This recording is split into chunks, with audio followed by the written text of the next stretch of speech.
ಕುಲಗಳಿಗೆ ಸಿಗದ ಗುಣದವಳು, ಬರೆಯುವುದು ಹೇಗೆ ಇತಿಹಾಸ, ಬದುಕುವುದ ಕಲಿಸೋ ಗುರು ಇವಳು, ನರಳುವಳು ಹೇಗೋ ನವಮಾಸ, ಗಂಗೆ ತುಂಗೆಗಿಂತ ಪಾವನಳು, ಬೀಸೋ ಗಾಳಿಗಿಂತ ತಂಪಿವಳು, ಜಗತ್ತೂಗೋ ಜನನಿ ಜೀವದ ಜೀವತಾಯಿ.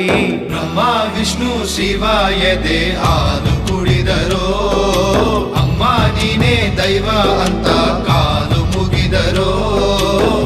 ಬಾಳಿಗೆ ಒಂದೇ ಮನೆ, ಬಾಳೆಗೆ ಒಂದೇ ಗೊನೆ, ಭೂಮಿಗೆ ದೈವ ಒಂದೇನೇ ತಾಯಿ, ದಾರಿಗೆ ಒಂದೇ ಕೊನೆ, ರಾಗಿಗೆ ಒಂದೇ ತೆನೆ, ಸೃಷ್ಟಿಸೋ ಜೀವ ಒಂದೇನೇ